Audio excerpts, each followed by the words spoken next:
When we are dead set, determined in our sin to do what we want to do, how does God get our attention? We're going to learn today that sometimes what he does is he makes sin no longer satisfying in our life. And a second thing he does sometimes is he takes away those blessings that we don't even realize have come from him. Welcome to Everyday Truth with Kurt Skelly. We believe the Bible is true and relevant to everyone, everywhere, every day. Thanks for listening, and let's join Kurt for today's episode. Thanks for coming back and being a part of the podcast today. We're in Hosea chapter number 2, talking about Hosea's family, but in a larger sense, really talking about the relationship that God's people had with God. Might be better to say the lack of relationship that God's people had with their God, the God that loved them, the God that called them, the God that in a very spiritual sense was their husband, and yet they were out playing the field. They were out seeking other lovers, and God was not going to put up with that. He was being merciful. He was warning them. He was loving them still. And yet, things had to come to a head eventually. And that's what we're going to talk about today. So look at Hosea chapter 2 and verse number 6, where the Lord responds to this really calloused attitude that Israel has, that somehow she is okay with having God to be her husband and yet play the harlot with all of these other gods and idols. So here's what the Lord says in verse number 6. Therefore, behold, I will hedge up thy way with thorns and make a wall that she shall not find her paths. So in Bible days, fields were sometimes separated by a hedgerow. A thorny hedgerow would be an effective barrier. So if there were a line of hedges, that would be as good as a wall. So what the Lord says here is, I'm going to limit the options of Israel. I'm going to limit the option of she's going her way, her ways. She's going here and there to this lover and to that lover. And what the Lord said is, I'm going to begin to shut down. I'm going to begin to minimize the choices you have. Things are going to begin to dwindle. They're going to begin to taper off. And is that not the way that sin works? That as we chase sin, it looks as if there's a million options. It looks as if there's pleasure at every corner. And yet God walls us in. And all of a sudden, we don't have as many options as we thought we did. And there's not as much joy as we thought we'd have. And God is beginning this process of winnowing away that which will never bring ultimate satisfaction. Look at verse number 6. Therefore, behold, I will hedge up thy way with thorns. It's thy way. By the way, it's not God's way. Make a wall that she shall not find her paths. So there's going to be a directionlessness to your life. That a frustration, I'm looking for but can't find. I don't have clear direction. I don't know what to do. That's what sin does, by the way. It complicates our decision making. Look at verse number 7. And she shall follow after her lovers and shall not overtake them. So you're going to chase that which used to bring you pleasure, which used to bring you those gifts that you were so keen on bragging about a couple verses ago. You're going to chase them, but now all of a sudden, they're out of your grasp. Now all of a sudden, they're no longer interested in you. Now, Gomer, you're chasing your lovers, you're chasing these partners, and you're finding that your way is frustrated. You're finding you can't go the places you used to go, and you can't curry the favor you used to curry. Maybe in real life, this is Gomer. The years are stacking on. She's no longer as attractive as she once was. She's had 3 children. People aren't as interested in her. There are younger prostitutes. There are more beautiful prostitutes. All of a sudden, she's kind of being cast aside. That's what sin does. That's what Satan does. It uses and abuses. That's never what the Lord does. The Lord loves us. And the Lord builds us. But Satan, he drains us and takes from us. And what the Bible is saying here is that God is allowing the circumstances of the sinful life to send a strong message that it's not worth it. Verse number 7 again, she shall seek them. Oh, she still has this sinful addiction. She still has this sinful desire. She shall seek them, but shall not find them.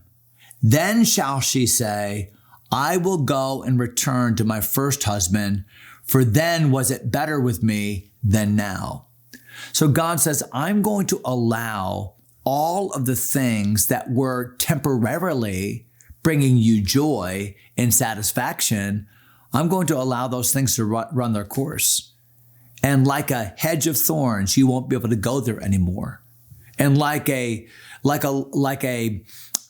teased lover who used to be there for you, and you want it, but you can't get it. You want that same high. You want that same satisfaction. You want that same joy, but you're coming up empty until finally you come to the end of yourself and realize, I need to just go home. I need to just go back to my first husband. He loved me. He took care of me. He was there for me. And what we shall see in this passage is he continued to supply my needs even when I didn't deserve it. What does all this remind you of? To me, all of this reminds me of the prodigal son, right? Who chose his own way and chose all of his own pleasures and spent all of his money. Really wasn't his money, was it? It was his dad's money that he received as a gifted inheritance. And yet finally, he ran out. Finally, his options became limited. Finally, he decided, you know what? I'm going to go back to the place where I know that I'm loved, where I know that I'm going to be accepted, at least in part. And he went home. And that's exactly what happens with Gomer. And that's what God is pleading. And through his prophet Hosea, saying to his own people, you're going to get sick of yourselves. You're going to get sick of your sin. You're going to get sick of your addictions. Come back to me. Come back to real joy. Come back to happiness. Come home. Ye that are weary, come home.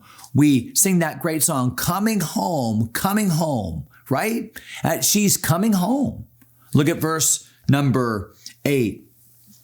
For she did not know that I gave her corn and wine and oil and multiplied her silver and gold, which they prepared for Baal. So little did this lady know that all the while she was out chasing her lovers and having the time of her life, she was still being supported by, she was still being resourced by her husband. And so in that sense, even the things she was giving to Baal were things that didn't belong to her, but were given to her by her husband. Now, what a thought. What a thought to think that when we don't live our lives for God, when we use our talents, our resources, and our time to serve our pleasures, to serve ourselves, to serve our temporary goals and needs, and we neglect God, with what resources are we making those decisions? The resources that God gave us. This is not my life, it's God's life. These are not my talents, they're God's talents. These are not my resources, they're God's resources. And so when I live a life of sinful pleasure, when I chase the wind, as Solomon described it in the book of Ecclesiastes, then I'm really doing so with the resources that God, my faithful husband, has provided. What a sad commentary that is.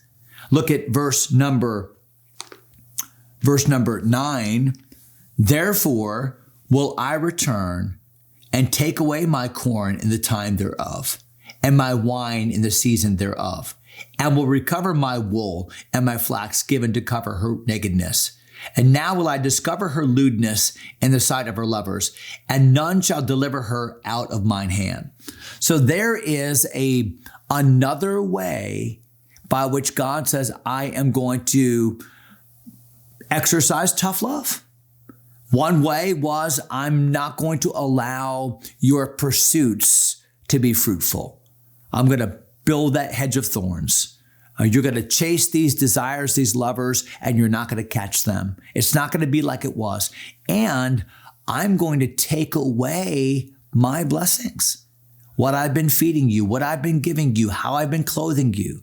And so when I show you that your lovers don't really care for you and they don't really want you, and then I show you by taking away the blessings I've been giving to you undeservedly, then you're going to realize that without me, you're nothing. Without me, you have nothing. Without me and my clothing and my resources, all you are is poor and naked and blind and miserable. Is that not exactly what Jesus said to the church at Laodicea? And they thought they were all that. They thought they were the best. They thought they were the richest and the most honorable. And God says, and you don't know that you're poor and naked and miserable and blind. And so sometimes what God has to do is he has to allow us, through the removal of his blessings, to show us what is true about us, that God shows us us. That was David's prayer. Search me, O God, know my heart, try me, know my thoughts, see if there be any wicked way in me.